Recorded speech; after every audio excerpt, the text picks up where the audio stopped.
Selamat sore, salam sejahtera untuk kita semua.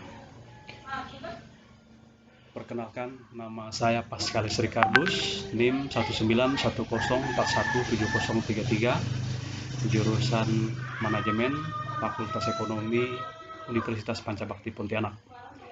Baik, dalam video kali ini saya akan menjelaskan atau memaparkan tentang hasil dari menonton link YouTube yang dikirimkan sebagai tugas mata kuliah analisis lingkungan bisnis. Dari tugas ini didapatkan beberapa pertanyaan yang jawabannya adalah ketika kita menonton video yang dikirimkan. Langsung saja, dari video yang dikirimkan ini, saya dapat menjawab pertanyaan-pertanyaan yang ada, yang semuanya saya sesuaikan dengan hasil saya menonton atau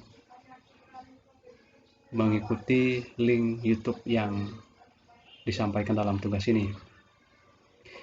Video satu ini atau video yang disampaikan ini berjudul Tinjauan Tanggung Jawab Sosial dan Lingkungan atau disingkat dengan TJSL. Lalu siapa nama pembicara dalam video tersebut? Pembicara dalam video satu ini adalah Laurencia Andrini SH LLM. Lalu apa saja yang dijelaskan oleh pembicara di dalam video? Pembicara menjelaskan tentang perseroan yang tidak melakukan TJSL, baik secara sumber daya alam maupun non sumber daya alam.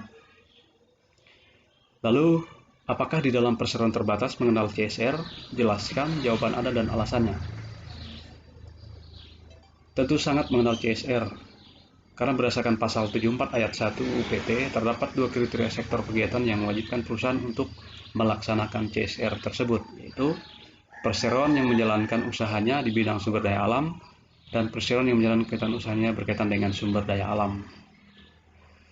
Peraturan-peraturan mengenai CSR selain diatur dalam pasal 74 UPT, juga diatur di dalam pasal 15 Undang-Undang Nomor 25 Tahun 2007 tentang penanaman modal atau UPM.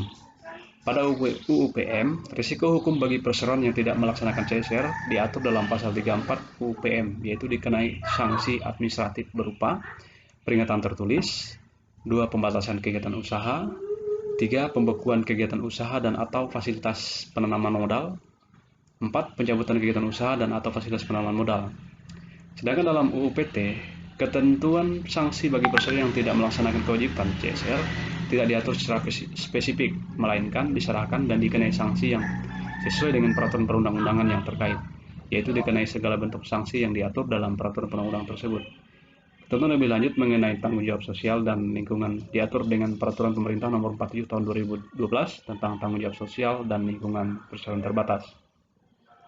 Pertanyaan berikutnya adalah bagaimana Undang-Undang Nomor 40 Tahun 2007 tentang perseroan terbatas mengatur tentang tanggung jawab sosial dan lingkungan atau TJSL perusahaan.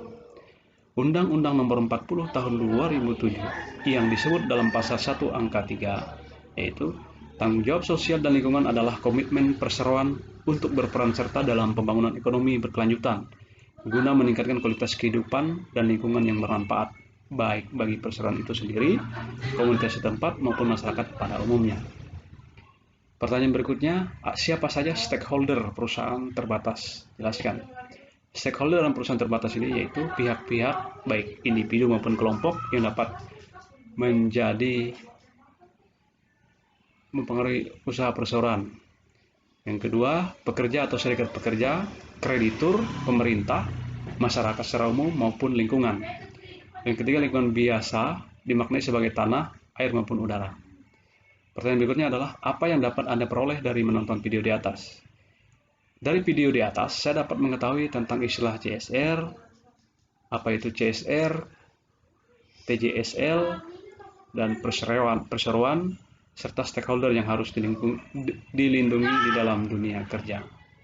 Demikian video ini saya buat untuk menjawab beberapa pertanyaan. Semoga bermanfaat dan terima kasih.